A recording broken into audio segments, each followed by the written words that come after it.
Letter for the Eighth Sunday After Pentecost by Father Gregory Hesse. Today's Gospel is sometimes misunderstood because the Lord praises an unjust steward. One overlooks the fact that he emphasizes his prudence, the virtue prudentia, which must be seen literally, coming from providere, as a foresighted prudence. With prudentia, man does not act out of impulse, not even out of an entrenched selfish attitude, but under an objective consideration of the effect of his actions on the future. This is the rectia ratio agendi, the right reason to act.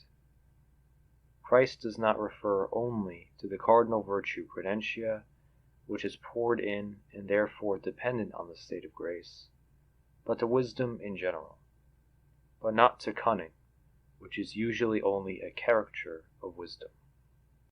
Many rigorists and moralists push aside this gospel because they do not want to realize that the theft of the steward is not the subject of the parable. This is easy to understand, but why does Christ attribute this virtue to the children of this world, and not to those of the light who, after all, enjoy the virtues poured out of grace? Because that's not always the case. Let's finally get it right. Gratia presupponent naturam, says St. Thomas. Grace presupposes nature, and gratia non tollit naturam. Grace does not take away nature either, although according to clerical practice, many superiors seem to believe the opposite. If someone is stupid, he will not gain more intelligence when he is promoted. The great holy pastor of Ars did not receive more intelligence because of his ordination. His love was so great that God gave him the extraordinary grace of seeing the interior of the soul, gratia gratis data, which made him the most famous confessor of his time. To presuppose an extraordinary grace above the grace of the priestly ordination, however, would be blatantly presumptuous. So it is with prudence. The children of light, in particular, often tend towards the form of complacency, that they think they receive everything with sacramental grace, while the children of the world, who very often deny the supernatural, also depend on their own consciousness and on their natural talents. Sometimes the clergy then pour oil into the fire of the secular skeptics and water into the ashes of the complacent Catholics, asking them not to rack their brains, but simply to believe. By trying to switch off the natural talents of the faithful, often so as not to be exposed in their own ignorance by clever questions, many priests push their sheep, the children of light, further into their unwise foreignness and convince the outside skeptic, the child of the world, even more of his natural talents. This lack of prudence becomes tragic when a father neglects his profession, and thus his family, for prayer and contemplation. He lacks the example of St. Thomas More. He remained silent and fled as long as possible, and only when the king wanted to force him to perjury did he recommend his family to God and go to his martyrdom. Sir Thomas More avoided another mistake made by many Catholics, namely shifting selfishness towards earthly goods to heavenly goods, without worrying about the fate of others. This makes the child of light worse than the child of the world, who does not have sacramental grace.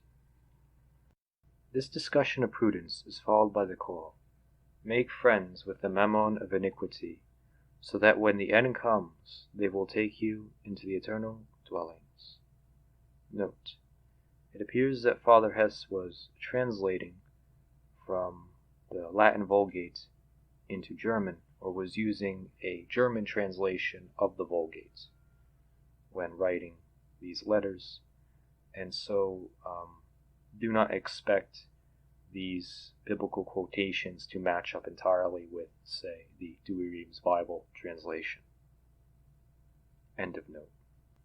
Mammon, actually Mammon, is what you have got into your possession, so not just money, but any good. Mammon is generally unfair when it comes to assets derived from an unjust act itself, as in the case of theft and robbery. St. Augustine has already determined that Robin Hood would not be justified.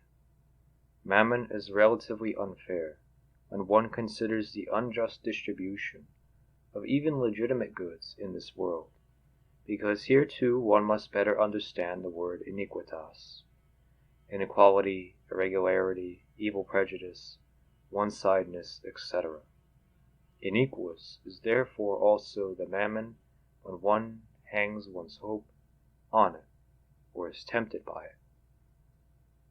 Clearly Christ's invitation refers to the latter form of mammon, iniquitatis. But why? Does he not say, "Do not take care of your life"? Matthew 6:25.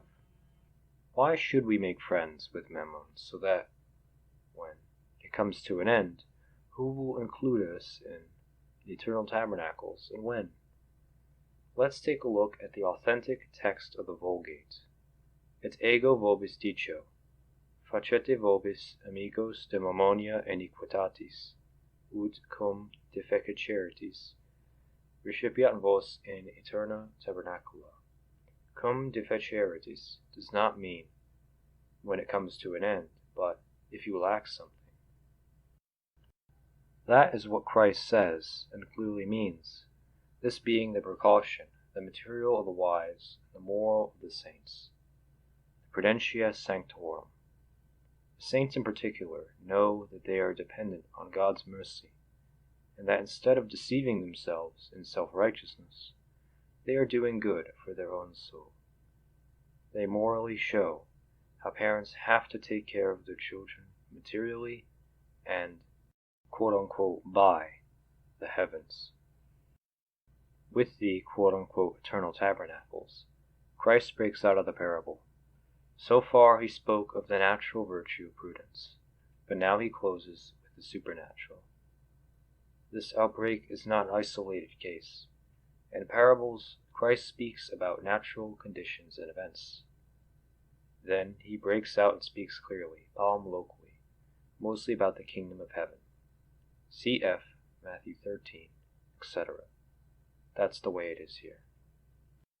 The precautionary measure, the prudentia sanctorum, is the object of the sermon of today's gospel, the parable against the pietists, for whom an external piety is more important than holiness.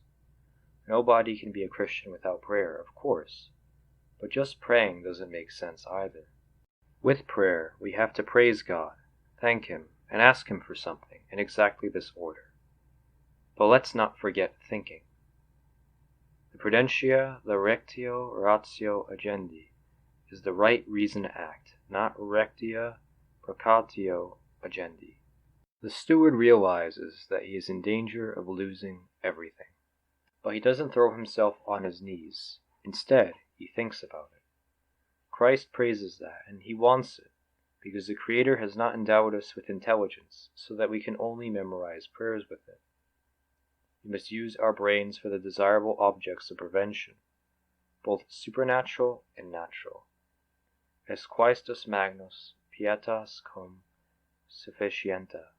1 Timothy 6:12. This does not mean piety combined with sufficiency is a great gain, shot. Nor, yes, piety is a good source of acquisition when it is associated with frugality, riceful store. Oh horror! The sufficienta is not the contentment, but the state in which you have everything you need.